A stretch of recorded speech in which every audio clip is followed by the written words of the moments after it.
NFL Wild Card Weekend, and we're welcoming back Joe Gavazzi, NFL football analyst. And there's 4 big games on slate, Joe. And first of all, nice to have you back with us. And we really, really want your insight, your input, and your picks on these 4 games. Let's start off with our first video. Will be the Chiefs playing Houston Texans. And from what I'm gathering, Joe, you like Houston at home getting the points, the home dog to come through.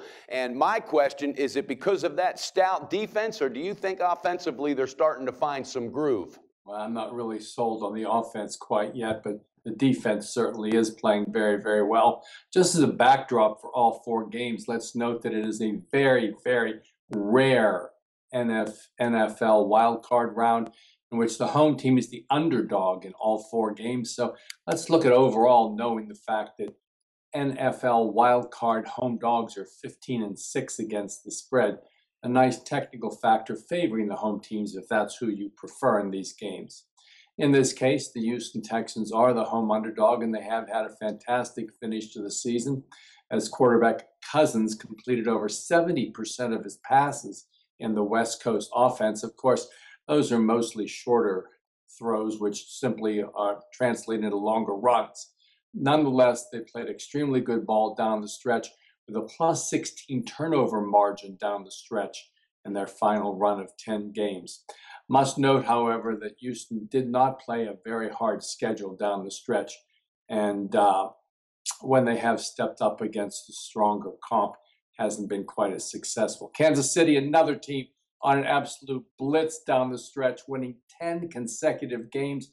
And of course, Andy Reid, one of the best road coaches in all of the NFL. Chiefs have won and covered their last 4 games. However, as Houston, not quite as impressive, as they have not beat a number of quality teams this year, even in this run down the stretch.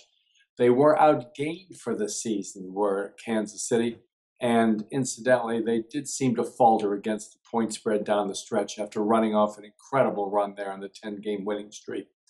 All in all, each of these teams were 9-7 last year, but have little playoff experience. I'm going to favor Houston in this one, plus the 3.5 points based on the home field and their defense. Well, Joe, this is interesting with all the home dogs. That's very, very unusual to see it all in one weekend like that. And, a lot of the lines have bounced around. I looked at this game also very closely, and the Chiefs, I know they're on a hell of a hot run, and Andy Reid is a defensive guru. I don't think the quality of the teams that they played in that 10-game winning streak is really, really, up to par to say that, hey, this team is absolutely elite. All right, they're good. They manage the offense. And Alex Smith, he moves around a lot better than people know or think. I mean, he has no problem scrambling and has really, really turned some dead plays into big gains. But I'm on your side here. I like Houston, first of all, because of the momentum they have built. I like the mentality of this defense. And, of course, J.J. Watt, broken hand, doesn't slow him down. And they're at home, so there's a lot of excitement there. So Houston plus 3 at home, I just can't go against that. I was actually leaning towards the Chiefs earlier in the week, but now I'm starting to lean towards Houston. But viewers, you see it, you've heard it. All right, Joe Gavazzi likes the Texans at home, the home dog getting 3 points. Joe, thanks so much for being with us. We look forward to breaking down another game with you here shortly. Always my pleasure to be with you guys. Just one final note, as we each pointed out in this conversation, we don't think the offenses are really potent, and with 2 good defenses there, maybe the under is an interesting look in this game. That just could be. That could be. Okay, thanks again, Joe. Have a great day. Thank you.